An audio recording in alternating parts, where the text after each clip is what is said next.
The wagon wheels creaked to a stop at the edge of Scorpion Gulch, their wooden spokes caked with dust from the long journey across the Texas plains. Sarah Matthews sat in the back of the covered wagon, her hands folded tightly in her lap, trying to hold on to what little dignity she had left. Her husband, James, wouldn't even look at her anymore. His eyes stayed fixed on the barren landscape ahead, as if she had already disappeared from his world. "This is far enough," James said to his brother Tom, who had been driving the wagon. His voice was cold and final, like a judge delivering a death sentence. Sarah felt her heart crack a little more with each word. The year was 1847, and the small farming community of Cedar Ridge had made their decision. A woman who couldn't bear children was seen as cursed, a burden on the family and the community. After 7 years of marriage and no babies to show for it, the town elders had spoken. Sarah had to go. She remembered the meeting 3 weeks ago, sitting in the small wooden church while the men discussed her fate as if she wasn't even there. Elder Morrison had stood up, his gray beard wagging as he spoke about the will of God and how some women were marked by the devil's touch. The other wives had looked at her with a mixture of pity and fear, as if her childlessness might somehow spread to them. "Sarah," James said quietly, still not turning around, "you need to get out now." Her hands trembled as she gathered her few belongings. A small cloth bag held her mother's Bible, a tin cup, a knife, and the faded blue dress that had been her wedding gift from her grandmother. Everything else she owned in the world could fit in her 2 hands. Tom finally turned to look at her, and she saw shame in his eyes. He was a good man, she knew, but he was too afraid to stand against the community.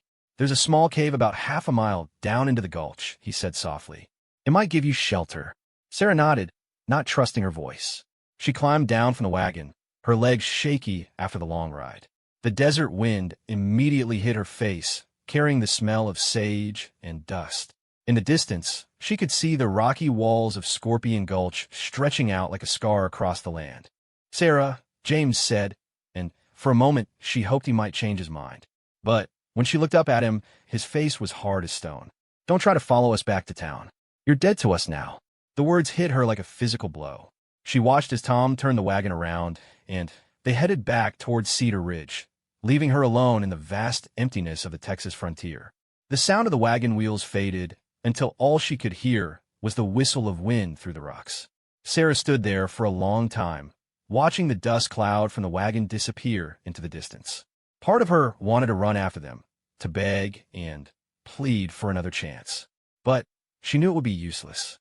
The decision had been made, and there was no going back. As the sun began to sink toward the horizon, painting the sky in shades of orange and red, Sarah picked up her bag and started walking toward the gulch. Her feet, soft from years of indoor work, weren't used to the rough ground. Stones cut through the thin soles of her shoes, and thorns from desert plants caught at her skirt. The gulch was deeper than it had looked from above. The walls rose up on both sides, creating shadows that seemed to swallow the fading light. Sarah had heard stories about this place, how it got its name from scorpions that lived in the rocks, and how travelers sometimes disappeared without a trace. But she pushed those thoughts away. Fear was a luxury she couldn't afford now. She found the cave Tom had mentioned just as darkness was falling. It was barely big enough for one person to lie down, carved into the red rock by years of wind and rain. The floor was covered with sand and small stones, but it was dry and protected from the wind. It would have to do. Sarah sat at the mouth of the cave, looking up at the stars that were beginning to appear in the darkening sky. She had never felt so alone in her entire life. Back in Cedar Ridge, she had been surrounded by people every day: her husband, her neighbors, the other women who gathered to sew and gossip. Even when they started treating her differently, at least she had been part of something. Now there was nothing but silence and empty space stretching out in all directions. She thought about her mother, who had died when Sarah was only 16. Her mother had been able to have children. Sarah had 3 brothers who all lived back east with families of their own. Her mother had told her once that having children was a woman's greatest blessing, and that God would provide when the time was right. Sarah had believed that with all her heart, had prayed every night for 7 years for a baby to fill her empty arms. But the baby had never come, and now she was paying the price. The night was cold, colder than she had expected. Sarah wrapped her shawl tightly around her shoulders and tried to sleep, but every sound made her jump. She heard the scurrying of small animals, the hoot of an owl somewhere in the distance, and once, the howl of a coyote that made her blood run cold. When morning came, Sarah woke up stiff and hungry. She had a small piece of bread and some dried meat that Tom had quietly slipped in her bag, but she knew it wouldn't last long. She would need to find water and food if she was going to survive more than a few days. She spent the morning exploring the gulch, looking for signs of water.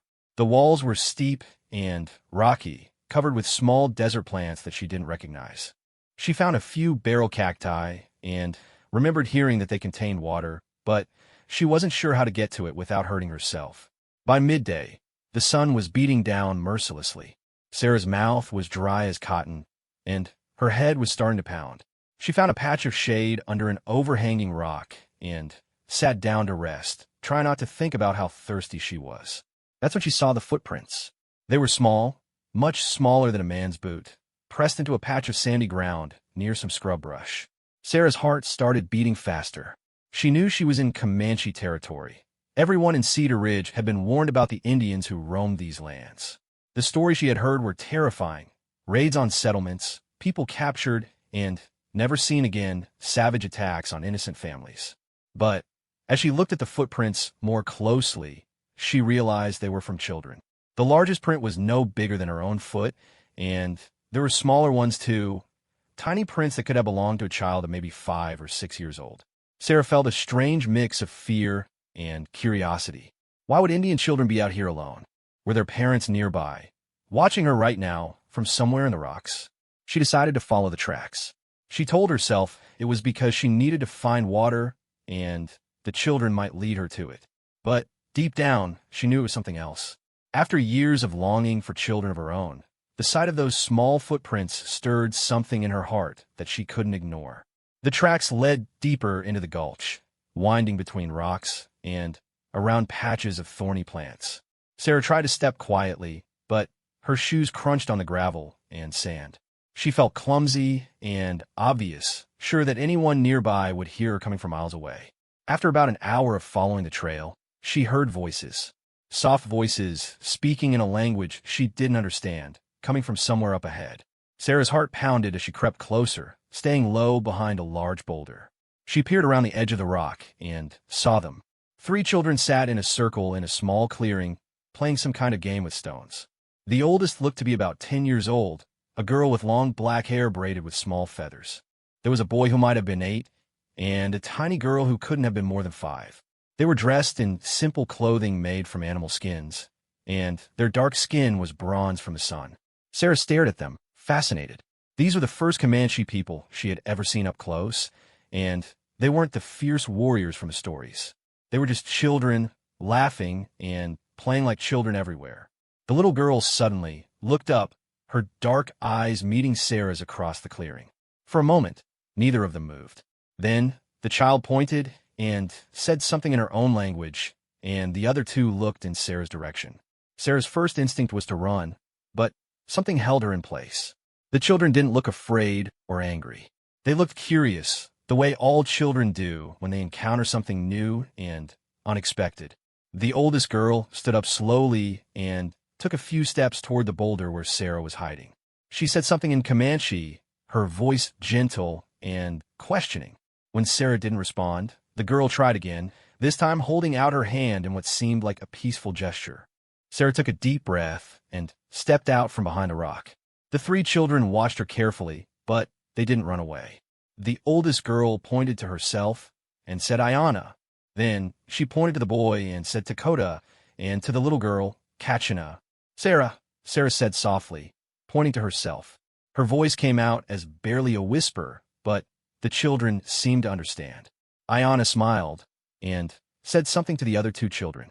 Kachina giggled and clapped her hands, while Dakota remained more serious, watching Sarah with careful eyes. For several minutes, they all just stood there looking at each other. Sarah didn't know what to do or say. These children were supposed to be her enemies, according to everything she had been taught. But all she saw were 3 young faces full of curiosity and innocence. Ayana suddenly turned and picked up a small clay pot that had been sitting beside their game. She brought it over to Sarah and held it out. Sarah could hear water sloshing inside, and she realized how incredibly thirsty she was. But she hesitated. Was this some kind of trap? The little girl, Kachina, came over and took Sarah's hand, leading her toward a flat rock where they had been sitting. She chattered away in Comanche, her voice bright and musical, as if she was explaining something very important. Sarah sat down carefully, still holding the water pot. The children gathered around her, watching expectantly.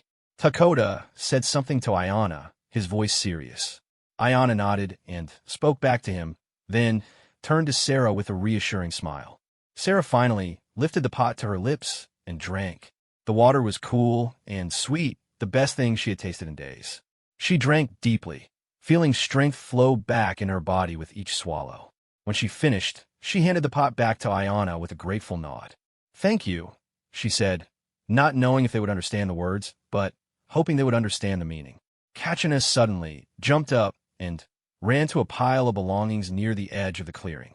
She came back with a piece of something that looked like dried meat, offering it to Sarah with a bright smile. Sarah's stomach growled loudly at the sight of food, making all three children laugh.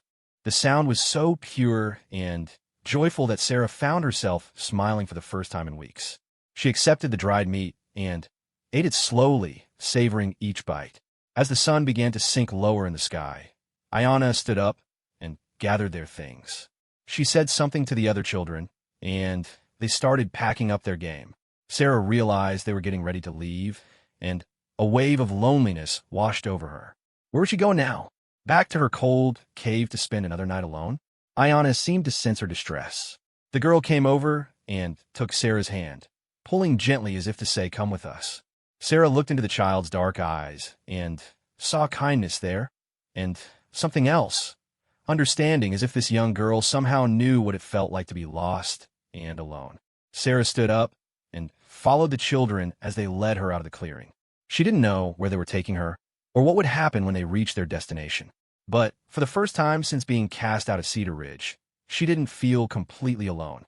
As they walked through the gathering dusk, little Kachina slipped her small hand into Sarah's. The touch was so gentle and trusting that Sarah felt tears spring to her eyes. This tiny child, who should have been afraid of her, was offering comfort and companionship. Maybe, Sarah thought as they made their way through the rocks and shadows of Scorpion Gulch, her story wasn't over after all. Maybe this was just the beginning of something new, something she never could have imagined sitting in that church back in Cedar Ridge while the elders decided her fate. The stars were beginning to appear overhead, the same star she had stared at the night before while feeling so desperately alone. But tonight, with three small hands to guide her and three young voices chattering in a language she didn't understand, those stars seemed to shine with promise instead of emptiness. Sarah Matthews had been cast away by her own people for the sin of childlessness. But perhaps in the vast wilderness of Scorpion Gulch, she was about to discover that family could be found in the most unexpected places, and that love didn't always come in the forms we expect. The children led Sarah through a maze of narrow passages between towering red rock walls as darkness settled over Scorpion Gulch. Their feet moved silently on the sandy ground, while Sarah's shoes scraped and crunched with every step. She felt clumsy and loud compared to these three young ones who seemed to glide through the shadows like spirits. After what felt like hours of walking, they emerged into a hidden valley that Sarah never would have found on her own. The space was protected by high walls on all sides, with only one narrow entrance that could easily be missed. A small stream ran through the middle, its water catching the starlight like scattered diamonds. Several simple shelters made from animal skins and wooden poles stood near the water's edge. But the valley was strangely quiet. Sarah had expected to see adults, other members of the children's tribe. Instead, there were only more children, perhaps a dozen of them, ranging in age from very small ones who could barely walk to teenagers who were almost grown. They came out of their shelters as Ayana, Takoda, and Kachina arrived, their curious eyes fixed on Sarah. Ayana spoke to the group in rapid Comanche, gesturing towards Sarah. Some of the children stepped closer, while others hung back uncertainly. A boy who looked to be about 15 came forward, his face serious and questioning. He was tall for his age, with broad shoulders that suggested he would grow into a strong man. He spoke to Ayana in a low voice, clearly asking about Sarah. Ayanna responded earnestly, pointing back toward the direction they had come from, then to Sarah's torn dress and worn shoes. The older boy, who seemed to be some kind of leader among the children, studied Sarah carefully. His dark eyes were intelligent and cautious, weighing some decision in his mind. Finally, he stepped forward and spoke to Sarah directly. Of course, she couldn't understand his words, but his tone was formal, almost ceremonial. He pointed to himself and said, "Maddo," then gestured toward the valley and the other children. Sarah pointed to herself and said, "Sarah," just as she had done with the three younger ones. Maddo nodded and said something to the other children. Gradually, they began to come closer, their initial wariness giving way to curiosity. A girl about Ayanna's age brought Sarah a bowl of water to wash her hands and face. Another child offered her a place to sit on a woven mat near one of the shelters. The smallest children clustered around her, chattering excitedly and pointing at her strange clothes and pale skin. As Sarah sat among them, trying to take in this unexpected situation, she began to piece together what she was seeing. This wasn't a regular Comanche camp with families and adults. This was something else, a group of children living on their own, taking care of each other in this hidden valley. Maddo seemed to sense her confusion. He gathered some of the older children around him and began to tell a story, acting out parts of it with gestures and expressions. Even though Sarah couldn't understand the words, she began to grasp the terrible meaning. Disease had come to their village, perhaps smallpox or cholera, the same sicknesses that had devastated many Native American tribes. The adults had died, one by one, leaving only the children behind. Maddo gestured to show people falling, pointed to the sky as if asking why, then swept his arms to indicate the group of young survivors.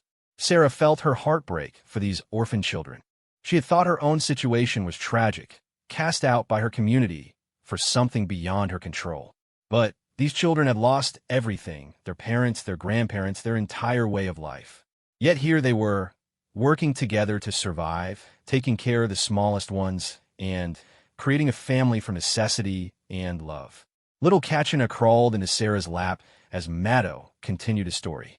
The child felt so small and warm, trusting in the way that only children can be. Sarah wrapped her arms around the little girl, feeling a fierce protectiveness surge through her. How long had these children been on their own? How were they managing to survive? Over the next several days, Sarah began to understand the answer to that question. Despite their youth, the children had organized themselves into an efficient community. The older boys like Maddo hunted small game and gathered wood for fires. The older girls collected water, prepared food, and watched over the youngest children.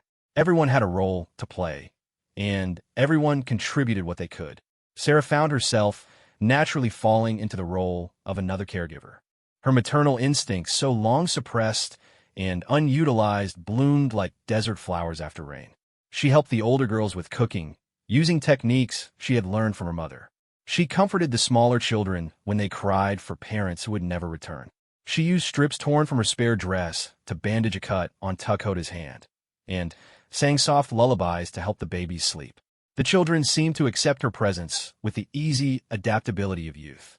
They began teaching her words in their language. Water was biek, food was now, friend was kola. Sarah taught them some English words in return, though she was careful not to use the harsh, judgmental language she had heard in Cedar Ridge. Instead, she focused on gentle words, star, smile, heart. Ayanna became her special companion and teacher.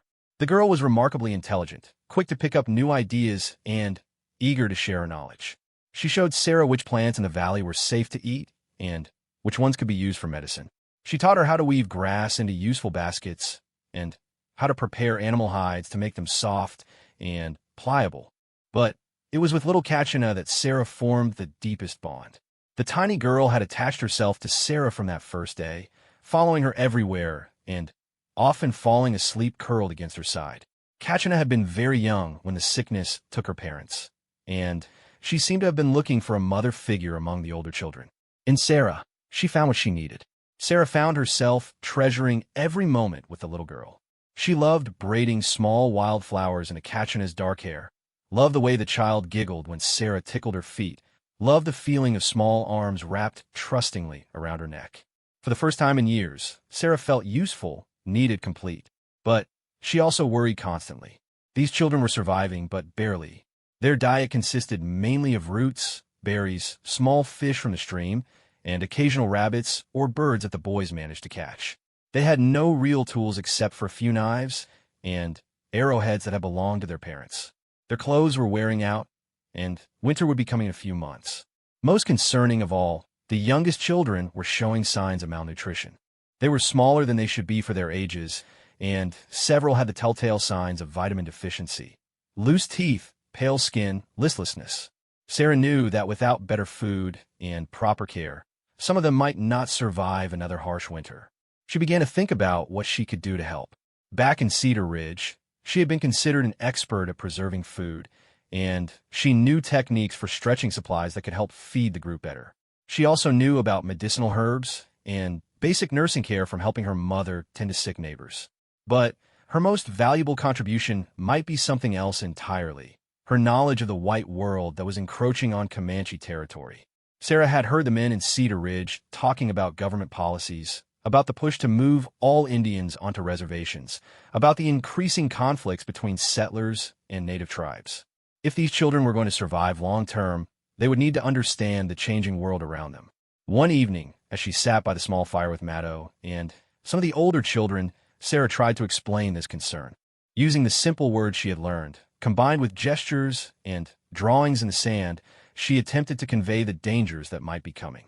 She drew pictures of many white people moving across the land, of soldiers with guns, of the reservations where the government was forcing tribes to live. She tried to explain that their hidden valley, while safe for now, might not protect them forever. The world was changing, and they would need to be prepared. Maddo listened intently, his young face grave with understanding beyond his years. He had clearly been thinking about these same concerns. He spoke with the other older children, and Sarah could see the worry in their expressions, even though she couldn't understand all their words. The next morning, Maddo approached Sarah with what seemed to be a proposal. He spoke slowly, using simple words and gestures to help her understand. He pointed to her, then to himself, and the other children, then made a motion that seemed to indicate staying together. He drew pictures in the sand, showing her teaching them, and them teaching her. Sarah realized he was asking her to become a permanent part of their group, to be the adult they desperately needed to guide and protect them. The offer both thrilled and terrified her. These children had given her more love and purpose in a few weeks than she had felt in years of marriage back in Cedar Ridge. But could she really commit to staying with them permanently, giving up any chance of returning to the white world?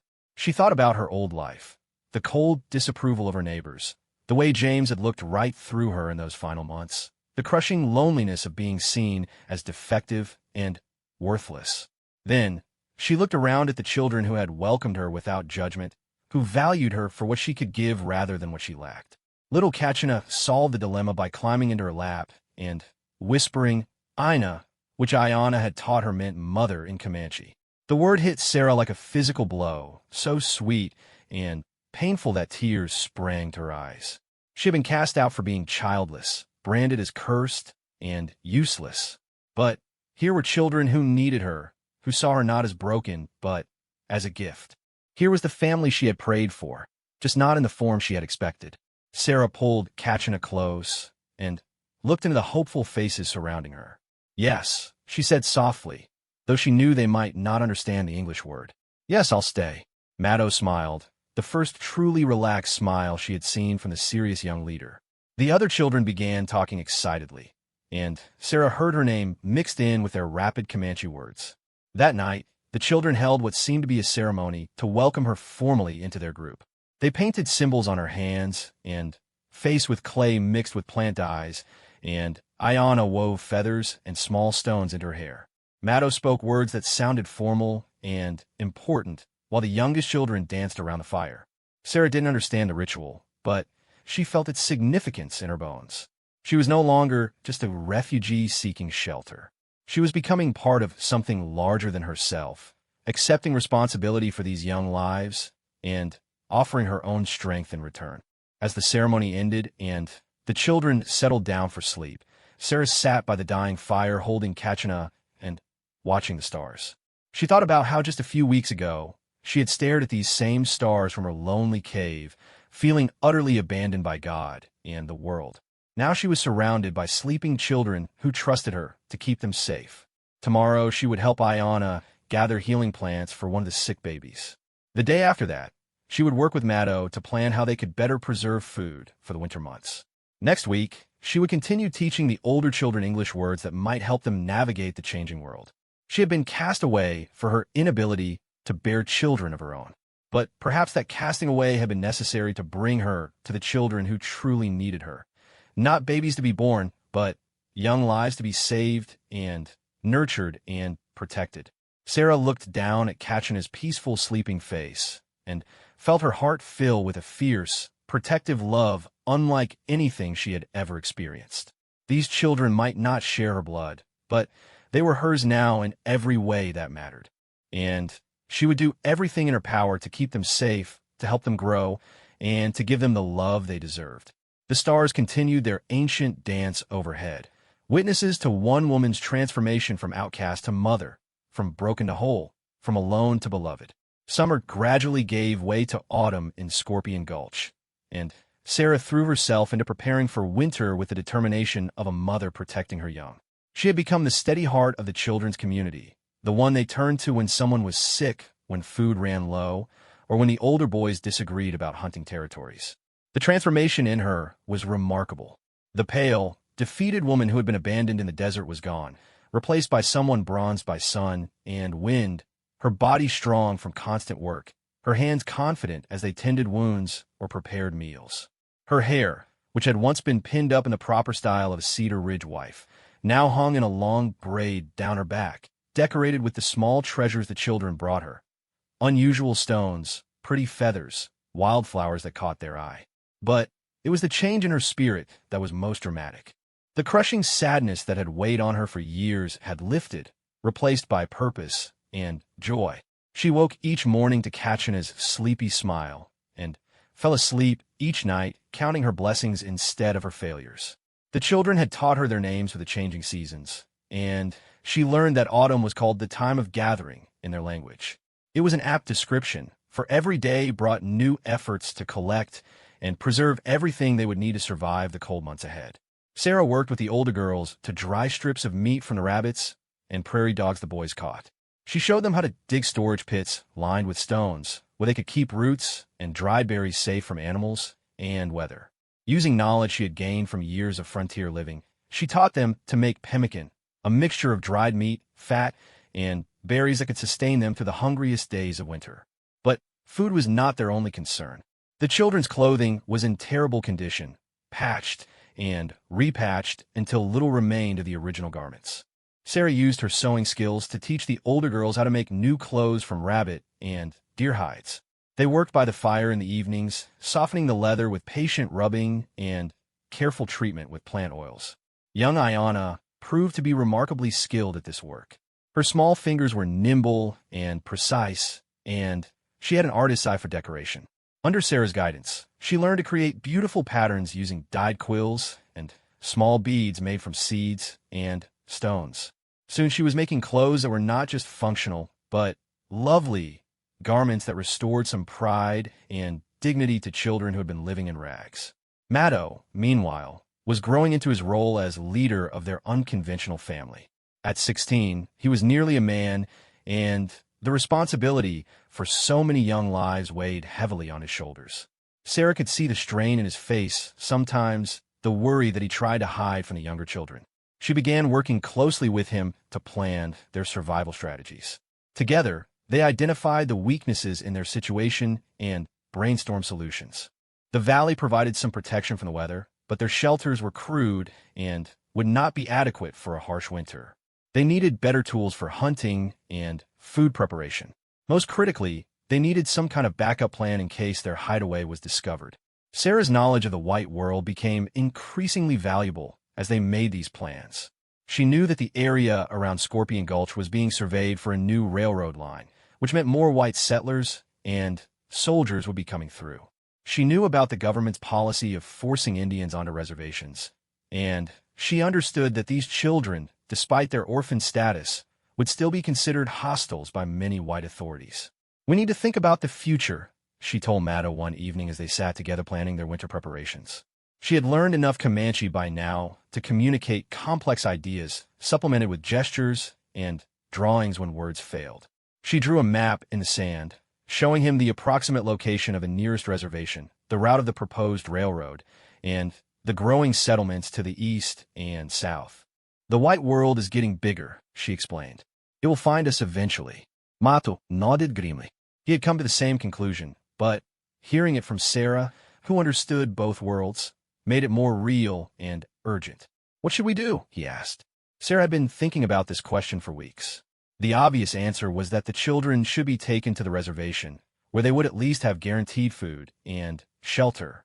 But she knew from conversations back in Cedar Ridge that conditions on the reservations were often terrible. Not enough food, rampant disease, and strict rules that forbade the practice of traditional customs and language. These children had already lost their parents and their tribe. To place them on a reservation would mean losing their culture and identity as well. It would be a kind of death, just a slower one than starvation or exposure. "We need to make you strong enough and smart enough to survive in the new world," Sarah said finally. "You need to learn English well, learn how white people think and act. But you also need to keep your own ways, your own stories. You need to be able to move between both worlds." It was an ambitious plan, perhaps impossible. But Sarah had already accomplished something that should have been impossible, creating a loving family from a group of orphaned children in the middle of nowhere. She had learned to believe in the power of determination and love to overcome seemingly insurmountable obstacles. Over the following weeks, she intensified her English lessons with the older children. But she was careful to make it clear that learning English didn't mean abandoning their own language and customs. Instead, she presented it as armor they could wear to protect themselves in a changing world. Ayana proved to be a particularly gifted student. The girl had a natural facility with languages, and she was soon speaking English with only a slight accent.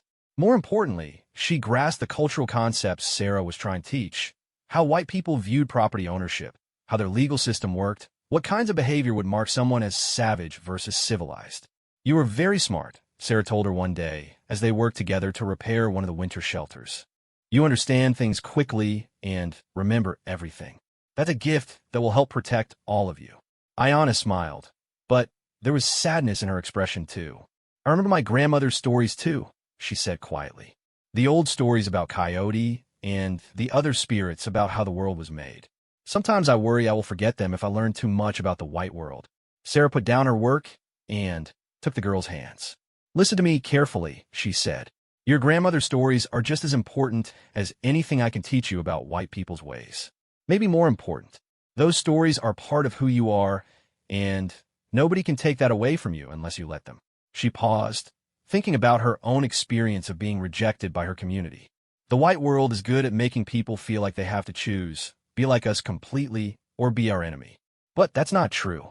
You can carry both worlds inside you. Use the best of both to survive and help your people survive. This conversation sparked an idea that would transform their winter plans. Sarah proposed that they use the long, cold months ahead not just for physical survival, but for cultural preservation. Each evening, the older children would tell the traditional stories to the younger ones, making sure the old ways were not lost. During the day, they would practice English and learn about white customs. Maddo embraced this idea enthusiastically. He gathered the children together and explained the plan, emphasizing that they would be preparing for a new kind of life without giving up their old identity. The response was overwhelmingly positive. Even the youngest children seemed to understand that they were embarking on something important. As winter approached, their hidden valley began to feel like a real home rather than just a hiding place. Sarah had helped them improve their shelters, creating warmer, more comfortable spaces by banking earth around the walls and improving the ventilation for their fires.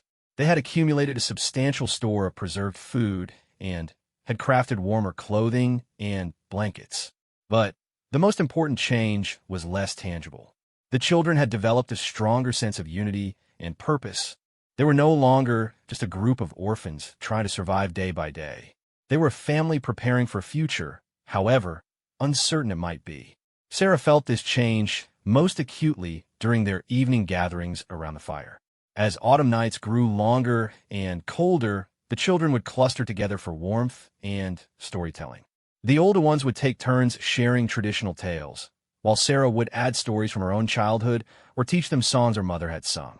Little Kachina, now completely attached to Sarah, would curl up in her lap and listen with wide eyes as the stories unfolded. The child had learned enough English to understand simple conversations, but she still preferred to speak in Comanche most of the time. She had begun calling Sarah Ina consistently, and the word never failed to bring tears of joy to Sarah's eyes.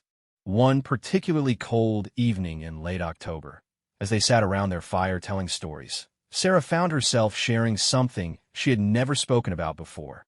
The pain of her years of childlessness, the crushing disappointment of month after month of unfulfilled hope, the way her community had gradually turned against her for something beyond her control.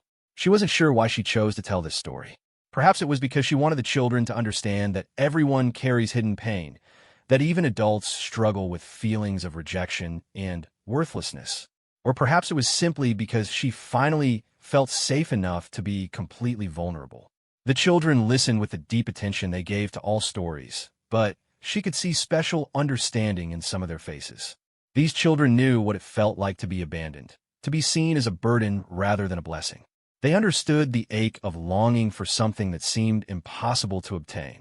When she finished, young Takota spoke up. His voice was soft but clear in the firelight. "You were not broken," he said in careful English. "You were just waiting for us to need you." The simple wisdom of his words hit Sarah like a physical blow. She felt tears streaming down her cheeks as she looked around at these precious faces illuminated by the flickering flames. Kachina reached up to gently wipe the tears away, her small face serious and concerned. "Don't be sad, Ina," the little girl whispered. "We love you." In that moment, Sarah understood that her journey to this place had not been a punishment or a tragedy, but a necessary path to where she belonged.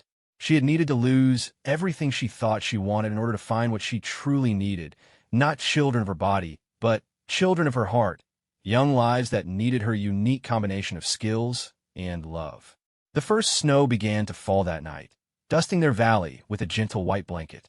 Sarah sat up late watching it fall, feeling peaceful and complete in a way she had never experienced before. Tomorrow would bring new challenges, the daily work of keeping everyone warm and fed, the ongoing lessons in survival and culture, the constant awareness that their safe haven might not remain safe forever. But tonight, surrounded by sleeping children who trusted her completely, Sarah felt nothing but gratitude. She had been cast away by one family only to discover that there were other kinds of families waiting to be formed. She had learned that love could bloom in the most unlikely soil, and that purpose could be found in the most unexpected places. As she finally settled down to sleep with Kachina warm against her side, and the soft breathing of a dozen children creating a lullaby around her, Sarah whispered a prayer of thanks to whatever force had guided her to this moment. She was exactly where she belonged, and she was finally, truly home. The harsh winter tested every aspect of their preparation and resolve. Snow fell heavily in December, blanketing their hidden valley and making hunting nearly impossible for weeks at a time. The stream that provided their water froze solid, forcing the children to melt snow for drinking and cooking. Temperatures dropped so low that their breath created clouds of frost even inside their shelters. But Sarah's months of careful preparation paid off. Their improved shelters kept out most of the wind and cold. The preserved food supply she had insisted they accumulate stretched through the lean weeks when no fresh meat could be found. Most importantly, the sense of family unity she had helped foster gave them all the strength to endure the hardest days. The evening storytelling sessions became even more crucial during the long, dark winter nights. Huddled together around their carefully tended fire, the children would transport themselves to other worlds through the traditional tales passed down from their ancestors. Sarah learned to love these stories, tales of clever coyote, brave warriors, wise grandmothers, and the spirits that lived in rocks and rivers and wind. But she also contributed stories from her own culture, carefully chosen ones that emphasized themes of courage, kindness, and perseverance. She told them about biblical heroes who overcame impossible odds, about clever pioneers who outwitted dangerous animals, about brave women who saved their families through quick thinking and determination. Young Ayana proved to be their most gifted storyteller. The girl had inherited her grandmother's gift for bringing tales to life with her voice and gestures. She could make the children laugh with Coyote's foolish antics one night, then have them shivering with fear at ghost stories the next. More importantly, she was learning to weave lessons about survival in the modern world into the old stories, helping the younger children understand complex ideas through familiar narratives. Tell the one about the rabbit who learned to speak 2 languages, little Kachina would request, snuggling closer to Sarah as the wind howled outside their shelter. This had become one of their favorite stories. Ayana's adaptation of a traditional tale about an animal who survived by learning the languages of both prey and predator, never forgetting his own identity, but gaining the wisdom to move safely through a dangerous world. The winter also brought unexpected challenges that tested Sarah's growing skills as a healer and caregiver. A respiratory illness swept through the younger children in January, leaving several of them weak and struggling to breathe. Sarah drew on every bit of knowledge she had gained from her mother and grandmother about treating illness with available herbs and careful nursing. She made teas from pine needles to provide vitamin C, created steam treatments using heated stones and aromatic plants to help clear congested lungs, and organized the older children to maintain constant care for the sick ones. For 3 terrifying weeks, she barely slept, moving from child to child through the nights, monitoring breathing, adjusting coverings, spooning medicine into reluctant mouths. The crisis brought out the best in all of them. Maddo and the other older boys took over all the outdoor work, gathering firewood, hunting when weather permitted, maintaining their shelters. The teenage girls managed cooking and cleaning without being asked. Even the children who weren't sick helped by staying quiet during the day so the ill ones could rest, and by offering their own blankets and warmest clothes to those who needed them most. Sarah was exhausted and frightened during those weeks, but she was also filled with fierce pride in these remarkable young people. They had responded to crisis not with panic or selfishness, but with the kind of coordinated care that marked a true family. They trusted her to guide them through the emergency, but they also stepped up to shoulder responsibilities beyond their years. When the last child finally recovered and the immediate danger passed, Sarah collapsed into the deepest sleep she had experienced in months. She woke up nearly 24 hours later to find that the children had organized themselves to let her rest, taking turns watching over her just as she had watched over them. "You saved us," Maddo said simply when she finally emerged from her shelter. "The little ones would have died without you." Sarah shook her head, though his words warmed her heart. "We saved each other," she replied. "That's what families do." As winter gradually loosened its grip and the first signs of spring began to appear, Sarah realized that their isolated time in the valley was coming to an end. The children had grown and changed dramatically during the cold months. The older ones were now fluent in English and had absorbed a sophisticated understanding of white culture. The younger ones had matured beyond their years, taking on responsibilities and showing wisdom that amazed her. But most importantly, they had developed an unshakable sense of identity that combined the best of both worlds. They were proud of their Comanche heritage and determined to preserve their traditions and language. But they were also prepared to navigate the white world with confidence and intelligence. The question now was what to do with these hard-won skills and this strong family bond. They could not remain hidden forever. The outside world was changing too rapidly, and their resources were too limited to sustain them indefinitely. Sooner or later, they would have to emerge from their sanctuary and find a way to live in the larger world. Sarah had been thinking about this problem throughout the winter, turning various possibilities over in her mind during the long nights when she lay awake listening to the children breathe. One option was to try to reach relatives of the children who might have survived on reservations or in other tribes. Another was to seek protection from sympathetic whites who might be willing to help them establish legal status. But as spring progressed and their situation became more urgent, an unexpected opportunity arose that changed everything. A group of travelers appeared at the entrance to their valley in late March. Not soldiers or settlers, but a small party of Mexican traders who had gotten lost in a spring snowstorm. The men were exhausted, nearly frozen, and desperately grateful when Maddo and the older boys found them and brought them to safety. Sarah's first instinct was fear. Their secret sanctuary had been discovered, and now outsiders knew of their existence. But as she watched the children interact with their unexpected guests, she realized that this might be exactly the opportunity they needed. The traders, led by an older man named Carlos Mendoza, were amazed by what they found in the valley. They saw well-organized children who spoke multiple languages, who had clearly been receiving education and cared despite their isolated circumstances. They were impressed by the children's skills, their obvious intelligence, and their respectful behavior.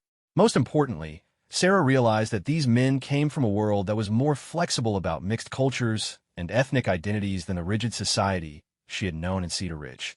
In the borderlands of Texas and Mexico, survival often depended on the ability to move between different cultural groups, to speak multiple languages, to adapt to changing circumstances. Carlos Mendoza was particularly intrigued by Sarah's story. When she explained how she had been cast out by her own people and had found purpose caring for the orphaned children, his weathered face showed understanding rather than judgment. "You have done something remarkable here," he told her as they sat around the fire one evening. "These children are better prepared for the world than many adults I know. They have skills that could be very valuable." He went on to explain that his trading operation extended throughout the borderlands, connecting communities from San Antonio to Santa Fe. He regularly employed people who could serve as interpreters, guides, and cultural mediators. Young people who could move easily between white, Mexican, and Indian communities were particularly valuable. "I could offer work to the older ones," he said thoughtfully. "Good work with decent pay and protection. They could learn the trading business, build connections throughout the region. And the younger ones could come too, receive schooling, and care until they're old enough to make their own way." It was more than Sarah had dared to hope for, a path forward that would keep the family together while giving them legitimate place in the world. But she knew the decision couldn't be hers alone. This was something the children themselves would have to choose. She spent the next several days discussing the possibility with Maddo and the other older children. They asked intelligent questions about what this new life would entail, what they would be giving up, and what they might gain. Sarah was careful not to push them toward any particular decision, but she did her best to help them understand their options realistically. The younger children's feelings were clear from the start. They wanted to stay together as a family, and they trusted Sarah and the older ones to make whatever decision was best for all of them. Little Kachina, now nearly 6 and remarkably articulate for her age, put it most simply, "Where Ina goes, I go. Where my brothers and sisters go, I go." The older children took longer to reach their conclusion, but when they finally gathered to announce their decision, Sarah could see the certainty in their faces. "We will go with the traders," Ayana announced, speaking for the group. "But only if you come with us, Sarah. We are a family now. We don't want to be separated." Sarah felt her eyes fill with tears at the girls' words. She had been hoping desperately that they would ask her to come, but she hadn't wanted to assume or pressure them. "Are you sure?" she asked. "I'm still a white woman. Having me with you might make things more complicated in some places." Maddo shook his head firmly. "You saved us. You made us strong. We need you, and you need us. Families stay together." Carlos Mendoza readily agreed to include Sarah in their arrangement. He had been impressed by her skills as an organizer and caretaker, and he recognized that her presence would help ease the children's transition to their new life. Moreover, her knowledge of both white and Indian cultures would make her valuable as a cultural interpreter in her own right. As they prepared to leave the valley that had been their home for almost a year, Sarah felt a complex mixture of excitement and sadness. This place had given her everything she needed: purpose, love, family, healing. It had transformed her from a broken, rejected woman into a strong, confident mother and leader. But she also knew that staying would mean living in constant fear of discovery, watching the children she loved struggle with inadequate resources and limited opportunities. The outside world was dangerous and uncertain, but it also offered possibilities for growth and connection that their hidden sanctuary could never provide. On their last night in the valley, Sarah sat with Kachina on her lap, watching the stars emerge in the clear spring sky. The little girl had fallen asleep against her chest, completely trusting and peaceful. Around them, the other children made final preparations for departure, packing their few possessions and banking the fire that had warmed them through the long winter. "Are you sad to leave?" Ayana asked quietly, settling down beside Sarah. Sarah considered the question carefully. "I'm sad to leave this place," she said finally. "It gave us safety when we needed it most. But I'm not sad to start our new adventure together. Families grow by moving forward, not by standing still." Ayana nodded, her young face thoughtful. "My grandmother used to say that some journeys end where they began, but the travelers are not the same people who started out." Sarah smiled at the wisdom in those words. She thought about the woman who had been abandoned at the edge of Scorpion Gulch almost a year ago, defeated, purposeless, convinced that her life was over. That woman could never have imagined the life she had found in this hidden valley, the love she had discovered, the strength she had developed. Tomorrow they would begin a new chapter, entering a world full of uncertainty and possibility. But they would face it together as a family forged by choice and strengthened by love. And Sarah knew that whatever challenges lay ahead, they had already proven they could overcome anything as long as they supported each other. The stars wheeled overhead in their ancient patterns, the same stars that had witnessed her arrival in this place as a broken refugee. Now they would watch her departure as a mother, a teacher, a valued member of a family that had chosen to claim her just as she had chosen to claim them. The woman who left Scorpion Gulch would be utterly different from the one who had arrived, but she would carry the spirit of this place with her always, the knowledge that love could bloom in the most unlikely soil and that families could be found in the most unexpected places. 5 years later, Sarah Matthews stood on the wooden porch of the trading post in San Miguel, watching the sun set over the New Mexico mountains. Her hair, now streaked with silver, was still worn in a long braid that had become her signature style, decorated today with a small turquoise ornament that had been a gift from one of her children.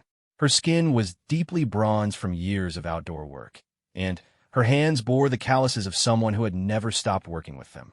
But it was the expression on her face that showed the most profound change from the broken woman who had been cast into the desert years ago.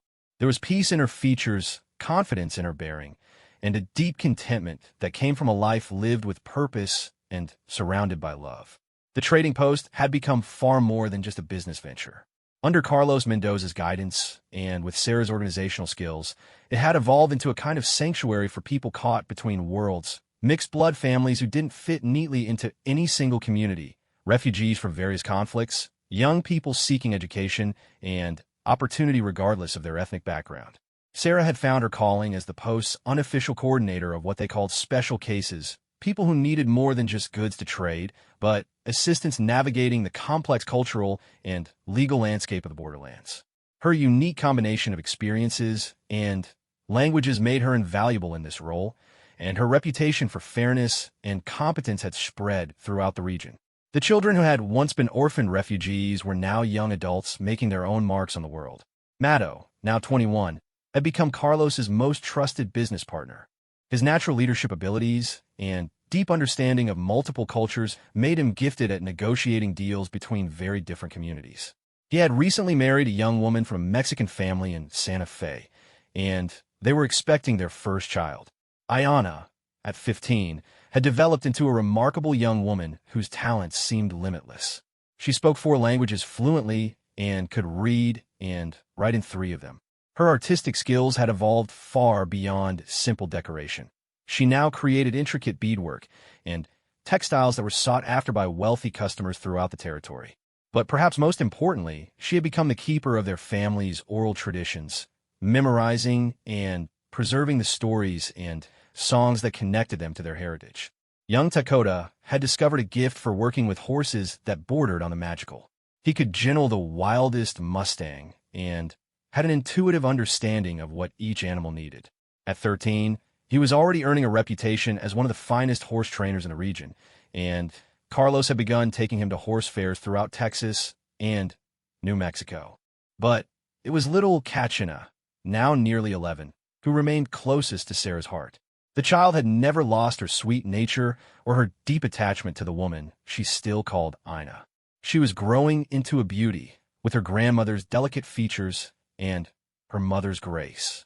More importantly, she was developing into a young woman of remarkable wisdom and kindness, serving as a bridge between the younger children who had joined their family over the years and the older ones who remembered their time in the Hidden Valley. For their family had continued to grow.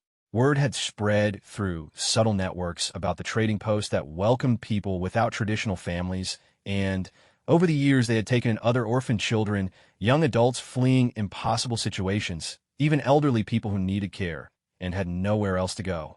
What had begun as a desperate alliance of survival had evolved into something much larger, a chosen family that now numbered nearly 30 people of various ages and backgrounds. Sarah's own transformation had been just as remarkable as that of the children she had first encountered in Scorpion Gulch. She had discovered abilities and strengths she never knew she possessed. Her skill at healing had developed through years of practice and study, making her the unofficial doctor for their community and many of the surrounding settlements. Her knowledge of multiple legal systems had made her a valued mediator when conflicts arose between different cultural groups. Most surprisingly to her, she had revealed a talent for business that rivaled Carlos's own. Her careful nature and attention to detail made her excellent at managing the complex logistics of their trading operations. Her reputation for honesty had earned the trust of customers who might be suspicious of other traders. And her ability to see potential in unlikely people had led to some of their most successful partnerships. But none of these accomplishments meant as much to her as the simple fact that she had found her place in the world. She was no longer the childless woman who had been seen as a burden and a failure. She was Ina to a dozen young people, grandmother to the babies who were beginning to arrive as the older children started families of their own, trusted advisor to Carlos and the other adults in their community. As she stood on the porch watching the sunset, Kachina came out to join her, carrying a letter that had arrived with the afternoon mail. "It's from the Indian agent at the reservation," Kachina said, her voice carefully neutral. Sarah had taught all the children to be cautious about official correspondence, though their legal status had been secured years ago through Carlos's connections and careful paperwork. Sarah took the letter and read it quickly, her eyebrows rising in surprise. "They're asking for my help," she said finally. "There's been an outbreak of some kind of fever at the Bosque Redondo reservation, and they've heard about my medical skills. They want me to come assist their doctor." Kachina's face immediately showed concern. The Bosque Redondo reservation was notorious throughout the territory as a place of suffering and despair, where the government had forced thousands of Navajo people to live in conditions that were slowly killing them. The idea of her beloved Ina going to such a place filled the girl with dread. "You don't have to go," Kachina said quickly. "You don't owe them anything. They're the same kind of people who threw you away."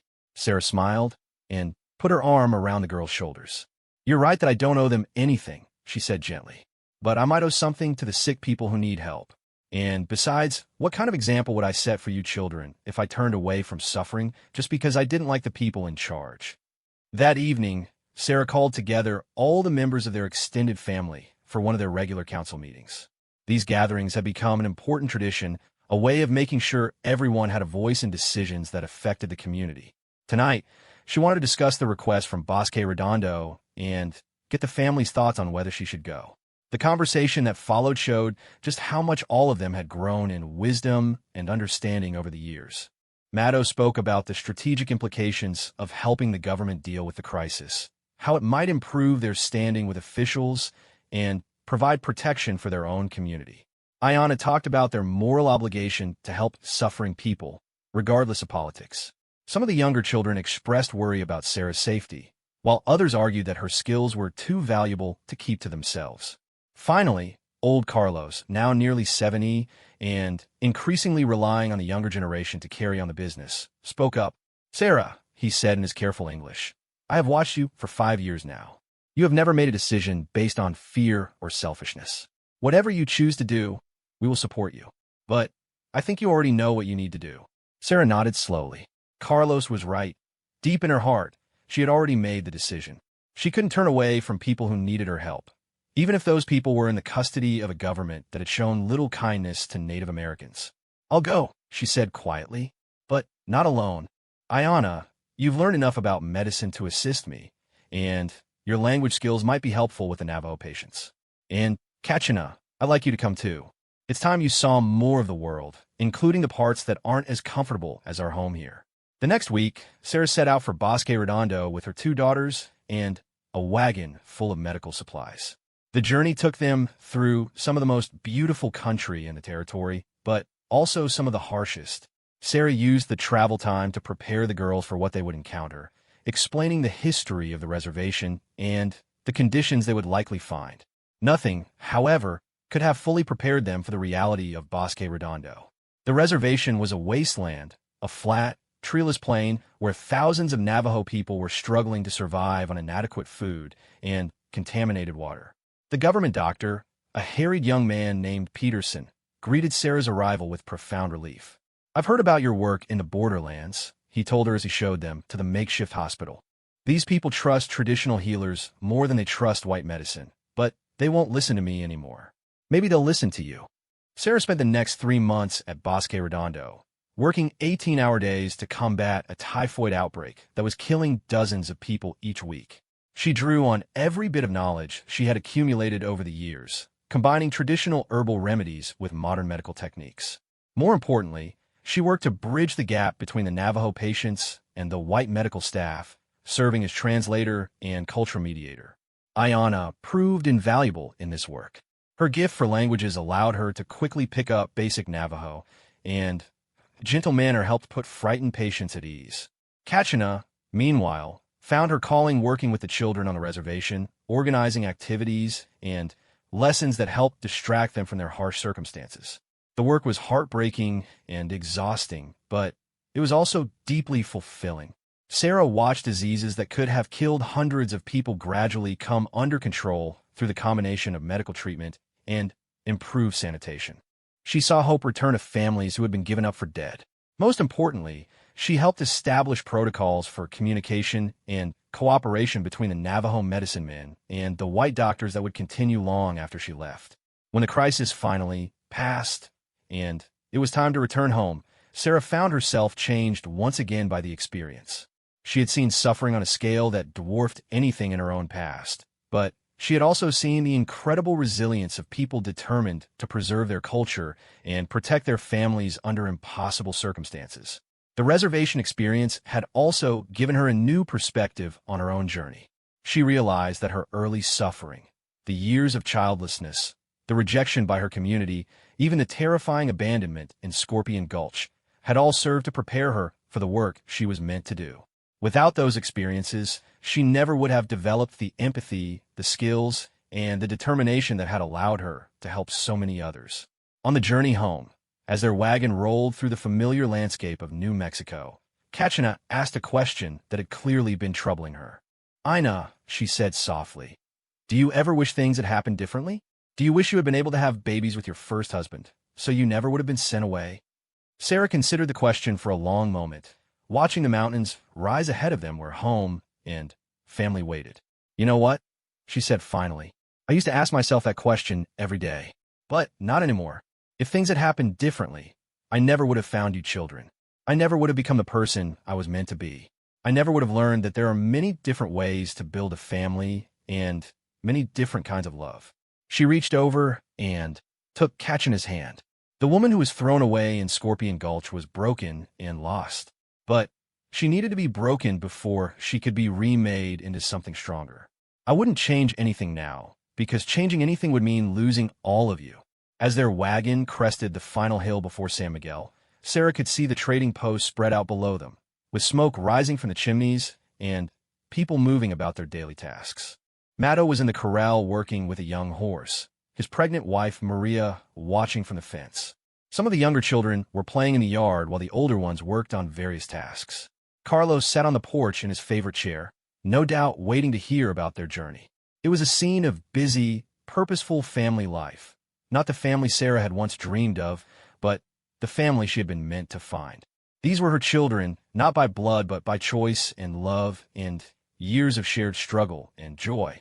This was her home, built not on traditional foundations but on the solid ground of mutual respect and care. Sarah Matthews had been cast away for being childless, branded as worthless and cursed. But in losing everything she thought she wanted, she had found everything she truly needed. She had discovered that families could be created as well as born, that purpose could be found in the most unlikely places, and that love was far more powerful than tradition or prejudice. As their wagon rolled into the yard, and the voices of home welcomed them back, Sarah whispered a prayer of gratitude for the long, strange journey that had brought her to this moment. She had been thrown away and left to die in Scorpion Gulch, but she had emerged from that desert as someone new, a mother, a healer, a bridge between worlds. And she was finally completely home.